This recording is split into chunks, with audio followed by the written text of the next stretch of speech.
Hello everyone. Did you know that Commodore was making PCs in the mid to late 2000s? Well, of course they were. Why, it says Commodore right there. Yeah, no, they almost certainly weren't. Not that Commodore anyway.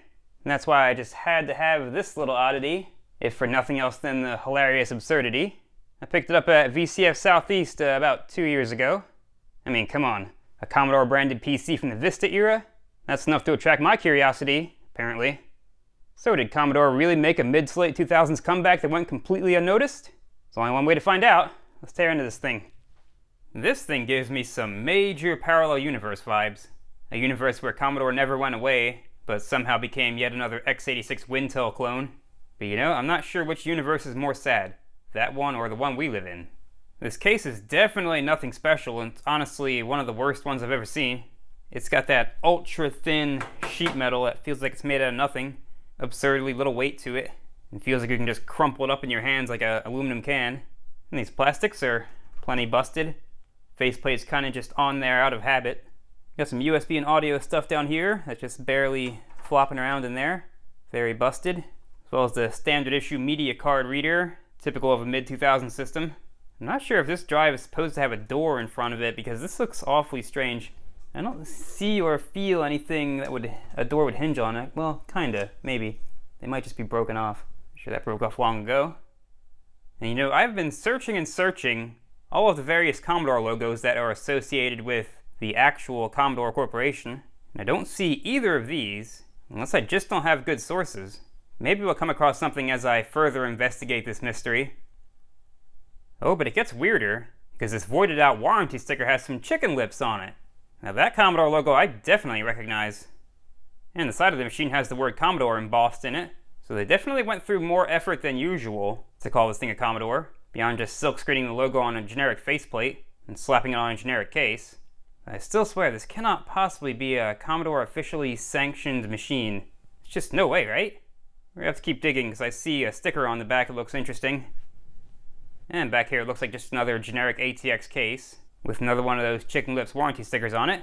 But this sticker is interesting. Okay, there's the Argentina connection I was looking for.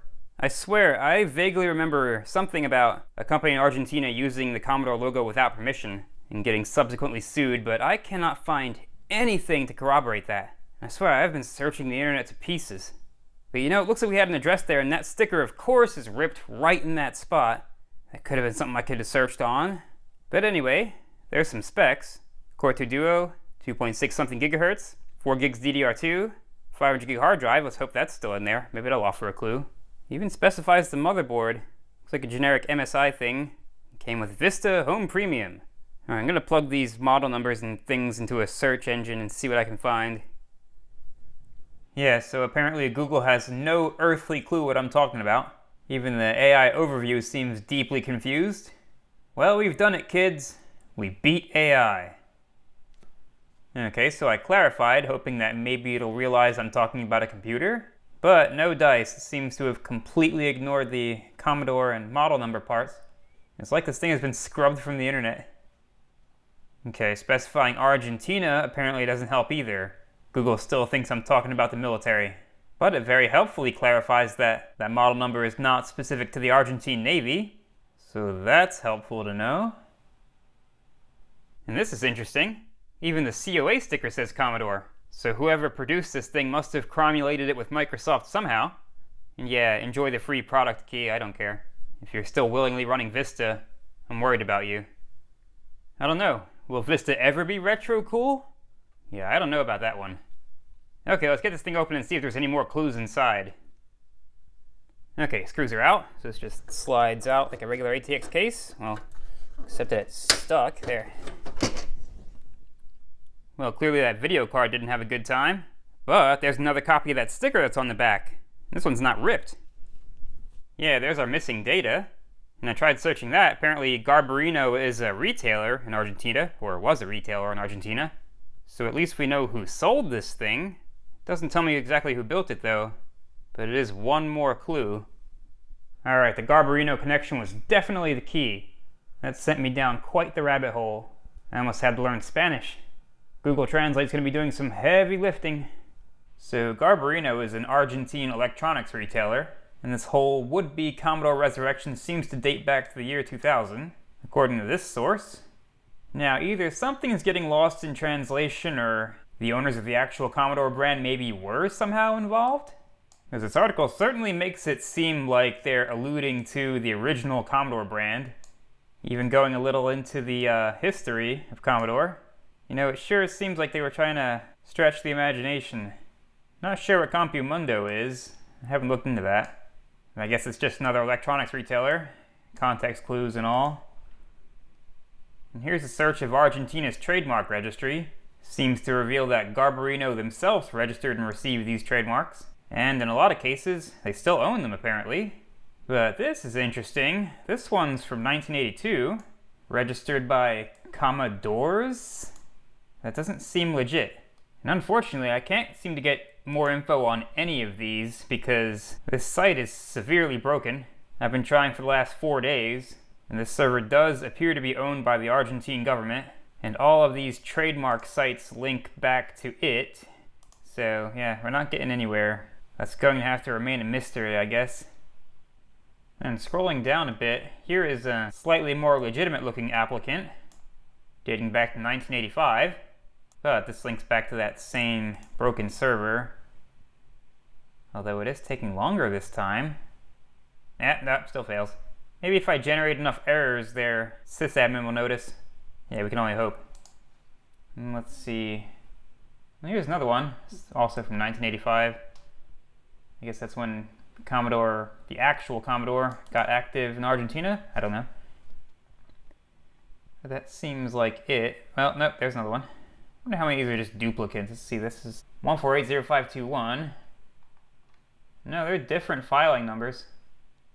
And 1985 seems to be the oldest for the actual Commodore Electronics Limited. But this is interesting. I just happened upon a user manual for the laptop version of the fake Commodore. This is also from Garbarino. So yeah, there's Commodore branded laptops floating around there. And that's that same logo that's on the front of the case of our system. But so far I've found no evidence that the actual owners of the Commodore brand were working with Garbarino at all, which makes the chicken lips on those warranty stickers even more intriguing. And I guess since the trademarks are being used domestically, nobody cared enough to challenge them? Your guess is as good as mine because I can't find any more information on that. Well, let's get back to the teardown. Maybe we'll find some more clues. And the video card is apparently from a Ginstar computer, so that could be aftermarket. It's not mentioned on that spec sheet on the sticker. Plus, I would tend to believe the fake Commodore people probably would have screwed it down. And that hard drive is way too new for this system. That thing is a date code in November 2014. And everything else about this machine screams 2008-2009, including that sticker right there that says 2009. So yeah, that's a replacement. Hopefully they bothered to put the original image on it. But I can't tell you how highly I doubt that. But I'll save my pessimism for now. You never know. Okay, let's begin breaking this thing down, starting with the video card. Get it the rest of the way out of there. It's already mostly just the PCIe lock holding it in. ATI Radeon HD 4670. Yeah, this is classic for that time period. Both NVIDIA and ATI did things like this with these graphics on the cooler, which I guess just made it that much cooler. Wonderful Sapphire is still around. I haven't checked up on them since the days of this machine. Oh no, HDCP stands for something something copy protection. Remember, that was hugely controversial back then, especially in the Linux world. It made it real difficult to watch your legally obtained movies on Linux. We got some specs here. Well, kinda. At least you see it has a gigabyte of DDR3, and the rest we already know. Let's put that to the side. And that motherboard does match what it says on the sticker, MSI G31M3. And this might have been just outside of the capacitor plague because I don't see any obvious trouble. Although those are some funny looking RAM sticks. Look at them, they're about half the height of a regular RAM stick. Barely higher than the clip. Well, that's funny and strange. Or maybe I'm way too easily fascinated. There's another oddity. Looks like they tried to hot glue the SATA cables in place on the DVD drive. I imagine out of concern for shipping? Things coming loose? Why wouldn't they just use the ones with tabs? Well, apparently they came out anyway, so a lot of good that did. Speaking of cables, let's start clearing these things out. get them out of our way.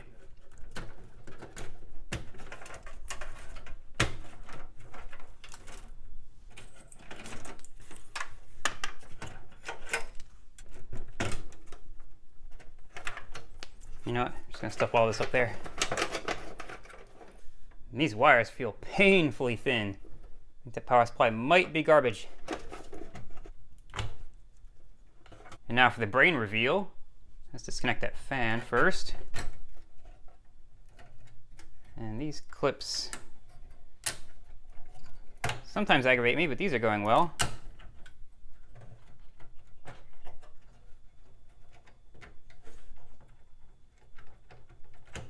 Oh, there they go. Doing their aggravation thing. Here. There we go. Okay, not the worst application of thermal grease. It is quite petrified though. Let's clean that thing off. Get some data. Alright, that definitely matches what the sticker says. E8200. Definitely original. I'm going to leave that in there for now, till we're finished knocking this dust all around. Speaking of which, that capacitor looks a little funny. Maybe I spoke too soon. Yeah, that one's just a little bit poofy. Actually, these all look kind of strange. They are not vented, and let me get a closer look at these. Yeah, they're not vented. They're all in various different states of poofiness, and they've got text pressed in the top. Yeah, those are kind of suspicious. I don't like them. I'll be keeping my eye on you. Okay, let's check out that weird RAM. It's so short you can't even grab it. Alright, that is indeed a 2GB Kingston stick, thus matching the label spec sheet. Nothing noteworthy over here except dust. And the other one looks exactly the same. Let's confirm. Yeah, indeed. It's about as samey as we can get. 4GB confirmed. And hard drive removal seems simple enough. So that's a single screw down here. Seems like it releases this caddy. There we go. Oh wow, what is that? Oh, it's a giant dead bug. Giant cockroach. Lovely. Well, now that we've triggered all the people that are scared of those, I'll remove it off camera. And I see this case has been crashed and smashed down here. Got a little crumple zone there. Not difficult at all with this impossibly thin sheet metal. This is a Commodore that's definitely not keeping up with you, but it was definitely dropped, which is the reason why that board with the USB ports is out of place. Also took out one of the front panel lugs there. We'll deal with that in a moment. Well, here's an especially nice touch. They did that hot glue trick on the front panel connectors. You know, the ones that have all the individual connections, and you have to work out what goes where. Well, it seems they solved that problem for us. Well, except for that one. Well, it's pretty obvious where it goes. Okay, maybe this Commodore's keeping up with you a little bit. Let's get the rest of these off and get this motherboard out of here. And hooray for every motherboard screw being loose so far. Okay, that one was a little tight, but it might just been incidental from it rotating, because the one below it definitely isn't. Yeah, not at all. Out you go. And let's get this thing swept off the rest of the way. And it sure looks like a little tiny bit of corrosion on top of that capacitor. But it can't be from the internal electrolyte because it's not vented. Anyways, carrying on for now. Okay, turns out I spoke way too soon about escaping the capacitor plague, because this one here definitely has aspirations of amateur space travel. It's actually the same value of these two. And it's hard to see on camera, but it is like 2 millimeters, 3 millimeters higher than those. And it has leaked, fortunately not corrosively. So I have to see if I have replacements for these. They are quite a unique stature because they have to fit under the cooler. And there are a bunch of them. A bunch of these untrustworthy things. Okay, I have a replacement here that should clear the cooler, though it's a little bit taller than them. Should be fine. Now I'm just going to replace the two that look like they're about to explode imminently, because I don't want to burn up all my capacitors while I'm not sure if this motherboard even works yet. So let's just get rid of the worst offenders. Okay, let's do some recapping. I got the two baddies marked. Let's flux them up and use the desoldering alloy. See if we can get them to fall off. Well, it's not falling off like they usually do. It's probably because the electrolyte's got it stuck to the board. See if I can pull it. Yeah, definitely. Really stuck to the board. There we go. That thing's hot. Let's see if the other one's any better. Yeah, it seems like that one's stuck to the board too. There we go. Ah, that one's extra hot. Gotta see what kind of mess those things made on the other side of the board.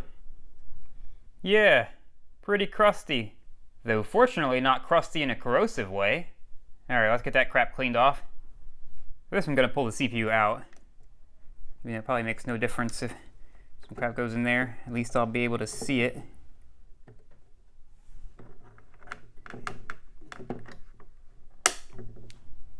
Let's start with some gentle IPA scrubbing. Yeah, it's coming right off. And I'll clean the other one, although it's considerably less crusty. These things are going to get dirty again anyway, but I just want to get rid of that electrolyte. Let's get some flux on there to clear the solder holes. Assuming we can clear them from the top. Usually it's easier from the bottom. But since we're already here... Yeah, that ain't clearing. Yeah, let's flip it over. Alright, that's one clear. Might have to reflow this one. Yeah, let's reflow. Lead-free solder sure is stubborn.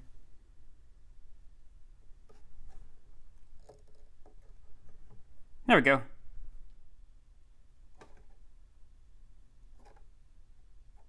Okay, let's get the replacements in there and hope they fit. So far, so good. Though it is quite a bit taller than the original ones. I think it's still going to clear the cooler though. We'll see. Just bend the legs over on the other side so that it stays in place. And I'll solder it down.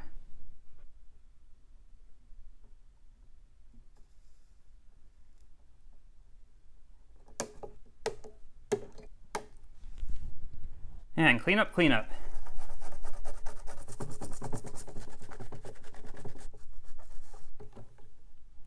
Good enough. Yeah, and guess what? I screwed up. That cap does not clear the cooler. Yeah, I guess I should have test fit that, right? Oh well, I'm gonna have to figure out a creative solution. I guess I could probably lay these capacitors on their sides. See how that works. Thanks, I hate it. But it does clear the cooler though, even though it's stupid. I had to add some wire insulation to the legs because it just didn't feel right, leaving them exposed. Wanted to cover that shame as much as I could. Anyways, I'm going to drop them down with some hot glue and put this saga behind us. Okay, now let's work the fan, man. It's in pretty good condition. No stickiness and bearing sounds okay. Just needs some de-dustification.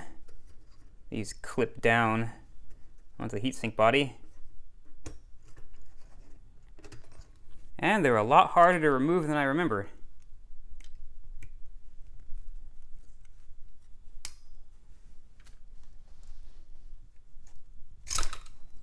Alright, knocked the camera out, but got it off. Let's just sweep these two out.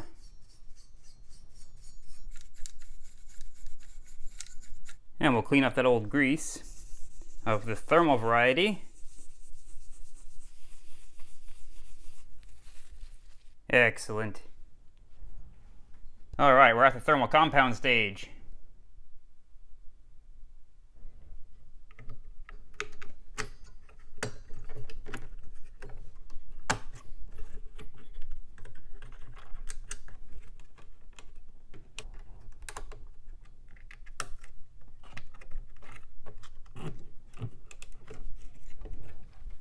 And just one more thing.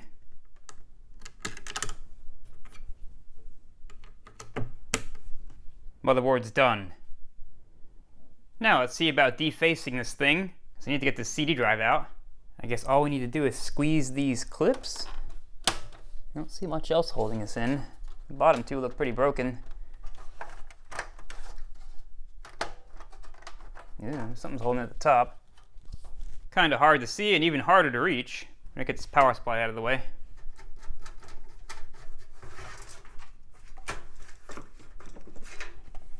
Yeah, two silly little clips up there. See if I can even reach them. There we go. That was fun. Oh, I guess I was supposed to remove that media card cover thing. Oops. Now I can see what's going on back here. Okay, apparently that little PCB is actually broken. At least the corners are chipped. This thing must have had quite the impact. Look at the crumple zone damage there. But this is what I really came for. And just so I can see that label, Samsung DVD writer, made in July 2009, so that tracks with the other dates I'm finding in this system. 'Tis original, at least, most likely. But nice of them to choose a Samsung drive. I imagine they could have gone much cheaper. And this power supply seems okay, or okay-ish. It feels somewhat decently constructed, claiming 286 watts. It's not too unbelievable. But this is funny. They claim it'll do 350 watts for 30 seconds at least. 30 seconds of fury. Well, let's see if it can handle the fury of the sacrificial hard drives. Together again, for the first time in, I don't even know how long it's been. See if they still click. Oh, apparently nothing happens. Oh, wait, maybe. That was a very odd delay. I don't know what was up with that. Let's see if it'll do that again. Shut it down. Power. Guess not. That was very strange. Well, let's see if it'll live. Okay, well, I'd say so. That's 5 minutes. They're still clicking. Good enough for me. Oh, they're sounding bad, though. It's starting to get to them. At last, let's see if this thing even works, or if there's anything on that hard drive. Let's send it some power first. So far, so good. Turns on. And we are posting, I think, yeah. Okay, everything looks as expected there. Let's just load the defaults and see if it'll boot. And it is booting. Is that Windows Vista? Yeah, it sure is. Alright, so maybe it's got the original image on it.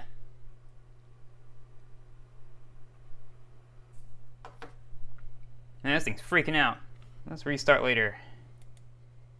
There is no drive A. What is this thing on about? Cancel that. Alright, Vista Home Premium. Let's see what's on here. This could have been something someone reinstalled. Let's see if there's any documents. Yeah, none. Let's see if we even had Event Viewer. Yeah, this thing looks reinstalled. I don't know what ordinary user would be pointing to a network share for drivers. Let's see. Let's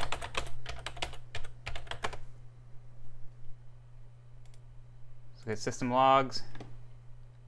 Okay, that's just what the default date gets set to after the CMOS battery dies. Yeah, ignore all these 2009 dates. Let's get past that. 2018, eh? Yeah, I would say it was reinstalled. Let's go all the way to the oldest. Yeah, definitely reinstalled. Well, I'm not going to find any more clues in here. It's interesting what they decided to put on here, though. It's like someone planned to use it. I'm surprised any of this software is available for Vista in 2018. Let's see what this 7-zip copy is from. Okay, so it must have just been an old version they were keeping around. A person after my own heart. Let's see, what else? How about crap cleaner? We all know that's what it stands for. Intelligently scan for cookies to keep. Screw that. Well, no date, but there's a version. No idea what time period that's from. I could help make Windows better? Yeah, I'm more likely to make Windows worse. Okay, well sadly, not much to see in the OS. Let's see if that DVD drive works. if it opens. And it does. And it's amazingly clean inside. Sounds kinda worky. Maybe not. Some strange things going on in there. Oh wait, no, it does work. Alright. Let's do the old copy test. We'll just pollute this desktop, why not? It's not the speediest thing. It's not very much on that disk. But it did the thing. That's all that matters. Let's get rid of those. Yes. You know, I almost forgot that Microsoft didn't include the Aero theme for the lower versions of Vista, but I thought, being Vista Home Premium, that they would. Yeah, there's no Aero. Or maybe the video driver is not installed. Okay, there, now it's looking Vista E. Where was that thing where it gave you the performance score? I didn't use Vista for very long. Aha, yeah, we get a rating of 1.0. That video card's definitely powerful enough for Aero. Oh, there's no driver. Well, that explains it. I wonder if I could still find a copy somewhere. Okay, I might have found a driver. Let's see if the thing even supports exFAT. Oh yeah, sure does. Let's get that installed. This driver's from 2013. I got it from AMD's official website. Let's install.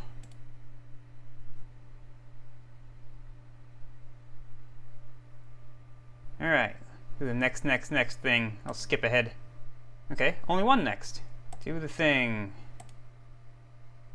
Okay. Guess we're doing this. Advertising Crisis 3. Love it. You ask a lot of questions, yes.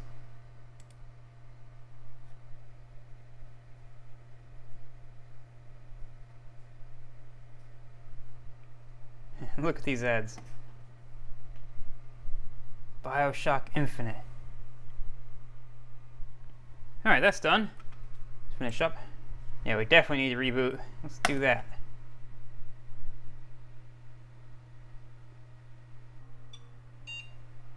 Hey, we got a splash screen now.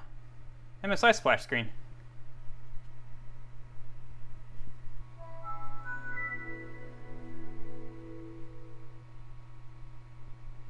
Okay, what's my performance score now?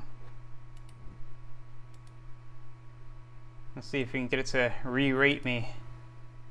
Refresh now.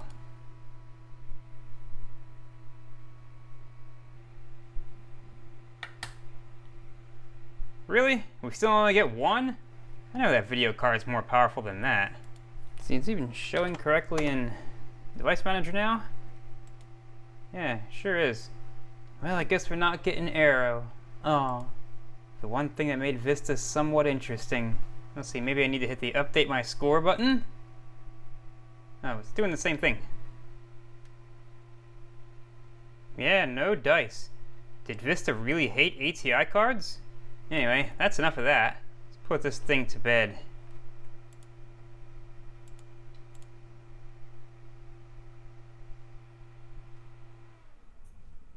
Why, you're not a Commodore at all. Just a big phony.